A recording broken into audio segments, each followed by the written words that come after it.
Yeah, I mean, dude was real disrespectful to me. I just felt he was disrespectful because when I'm telling you something, and every time I tell you something, you have to run to verify it. But when a person of another race tells you something, and then you take it and you're oohing and awing and this, that, and the other, and they can be telling you, had one dude come in and give him this fake watch. Oh, you think this is real? You think this joker just gave you a $5,000 watch? I mean, your customer service ain't that great. You understand? You don't, but you're gonna sit there and believe it just because of, but that's how it was. So once I got to the point where I said, you know what, this dude is disrespectful. He's a glory hog, and he really doesn't show any value for what I do, what I bring to the table. So I was like, okay. At one point, I'm like, you know what? I had to stand up for myself, because anything that we do, and he's saying that he did, and a lot of things that I did, he's saying that he did, so that he could get the glory. And it's not about who gets the glory, but give credit where credit is due. Just keep it 100. Give the people that if people going to work hard at something, let them know you appreciate them, instead of making it look like they're not doing anything and you're over here pulling their weight as well. He would sit here and somebody would have a problem with something in the room or whatever, and this is the God's honest truth. This is no exaggeration. I would come down from helping somebody else.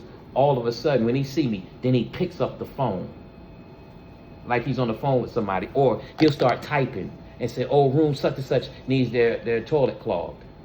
And so I'm boom, let me grab a plunger, let me boom, boom, boom, let me get all this done. So I'm doing all this running around the whole time, and he's standing here at the desk. Okay. Making it look like he's doing something. And not doing anything. Right. So he did that one time, and when I caught on to the game, I was like, what'd you tell him? He said, I told him I'd be up there. I said, good, you told him you'd be up there, so go on up there and do it. And he was like, for real? I said, yeah. Because I'm tired of you, every time I come down here, now you jumping on the computer like you doing something.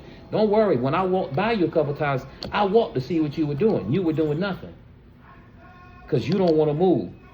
Get your round behind up there and plunge that toilet. And he didn't know how to do it. Listen, he had the GM hoodwinked into thinking that he was up there, he was in here cleaning rooms and stuff like that. She told me that one day, oh yeah, you even need cleaning room? I'm like, who? Like, yeah. I said, no, he didn't. Not while I was here. Not the 4 or 5 years we worked together. That joker didn't clean any rooms. But he's telling her that, once again, like I said, he's a glory hound.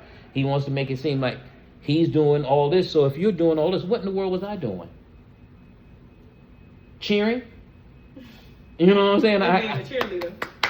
I guess that was my job. You clean that room. You go out there and help them people. And the whole time you probably was the one that was cleaning. And I was the one cleaning the room. He didn't even know how to clean the rooms.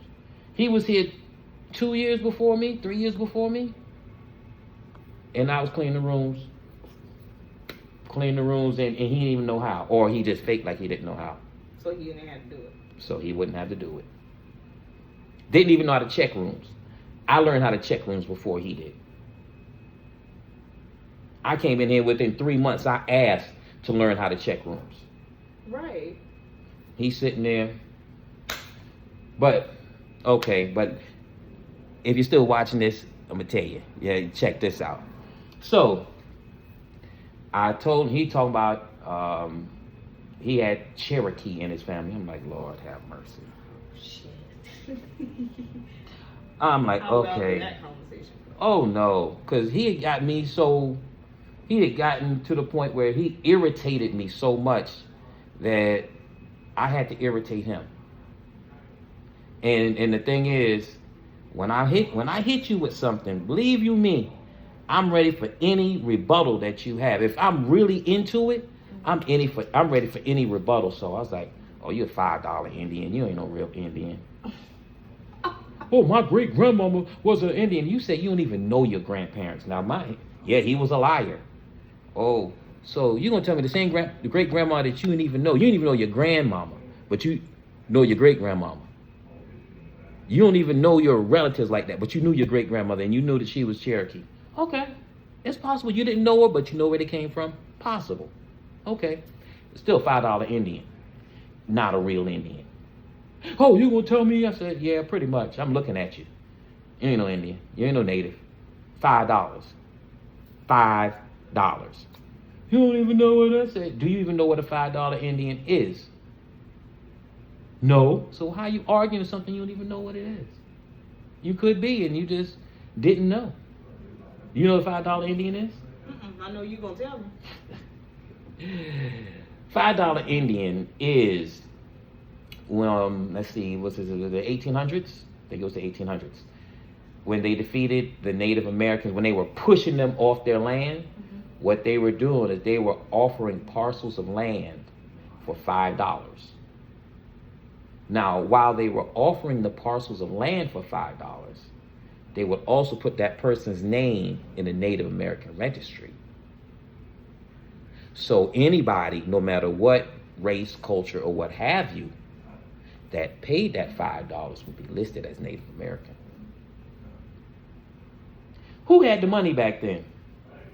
It wasn't us. It wasn't the natives. So that doesn't leave but a few. French, English, Spanish, the German, and all of them had one thing in common. Skin tone. So that $5 Indian thing it's a real thing. And then you have people claiming to have Native American in their blood. And as the generations go, think about it. If this happened in the 1800s, you go 2 or 3 generations down, nobody's gonna know that they got put on the registry, right? Because their great grandfather paid $5 for $20 for 4 parcels of land. They're gonna grow up believing that they're Native American, and don't have the first drop of Native American blood. But they going at it. But they going at it as if they are. As a matter of fact, their people might have been part of the group that pushed the natives off the land. But they're claiming to be Native American. Now, there's probably some of us that did it. I'm not going to say it's 100% anybody, because in this world we have to understand it's never 100%. But that is a reality. And like I looking at him, which you can't look at everybody and tell, but I wanted to do that just to get under his skin. And you know what I tell him? Yeah. I tell him, go look it up. You like look up everything that I said, that I tell you. Go look it up. Look up what the $5 Indian is. Did he do it? Yep. You already know. Everything I told him, he looked up. Because he couldn't grasp the concept that someone of color had intelligence. Had that much knowledge. That was greater than his.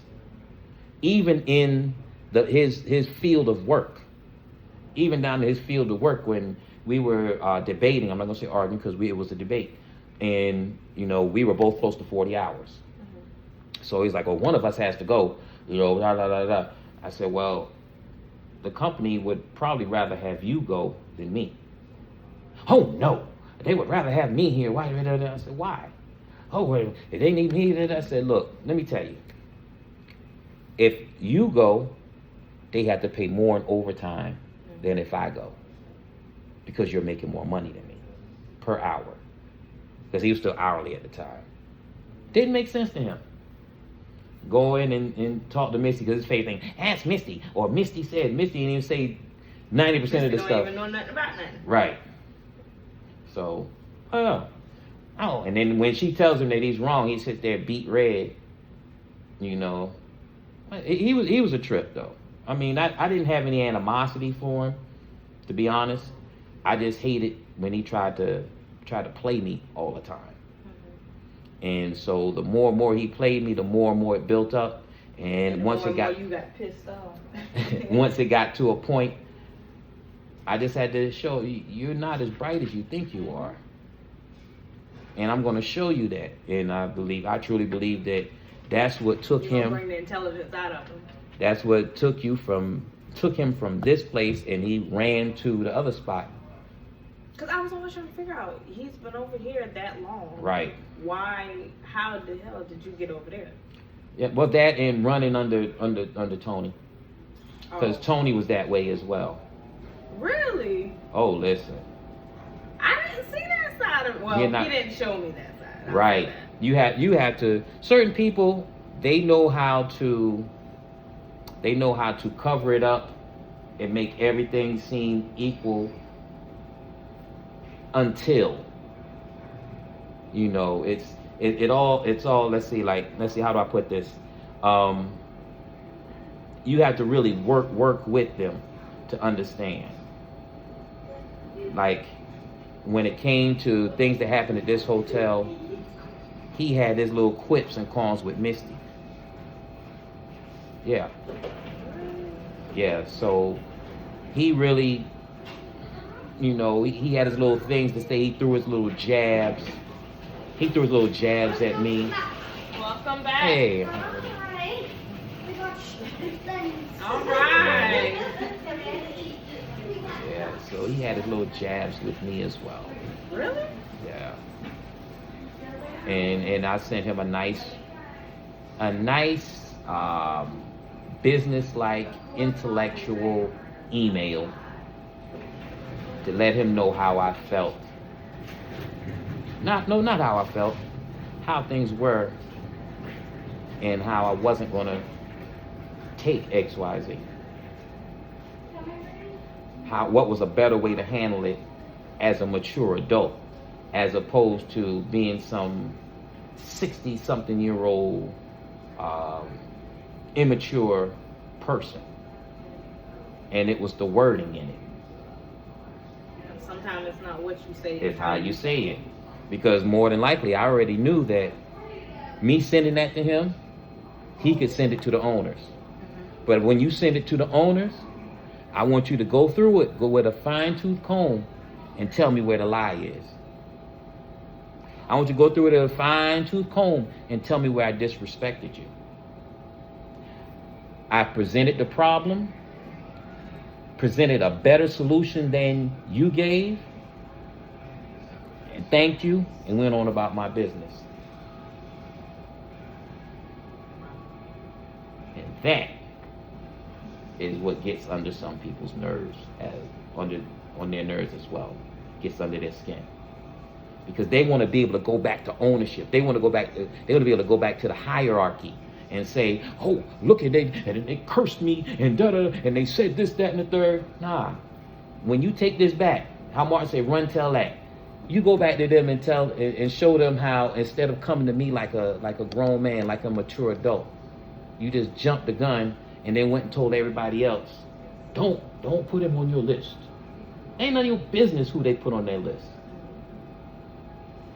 It's not your business. But that's what you wanted to do. So how well did him and Deidre work together? They worked well. They did. Let's see. They did all right because most of the time she worked over half her shift before he got here. And then he was the type of person, he did the schedule. So whatever they wanted, he gave them. As a person in charge, you can't do that. Right. You cannot do that. Want it to be liked. Want it to be liked. If you're going to do it for one, you got to do it for the entire Right. staff. But even with that, you have people who are naturally going to try to take advantage. So if you have that one person that wants every day off that they want off, what about the other people on the schedule that might want certain days off? And that's why they took the schedule making away from me. Because I'm not playing favorites. You're not going to get every event. Right. Good evening. How are you? But Good evening. once again, Yes, sir. a lovely Do conversation you have any different at work. military I items? got it all. I have some work to do. Okay, we do Y'all have a good one. that's with ice. And you know See your that funky over uncle will be back. 160.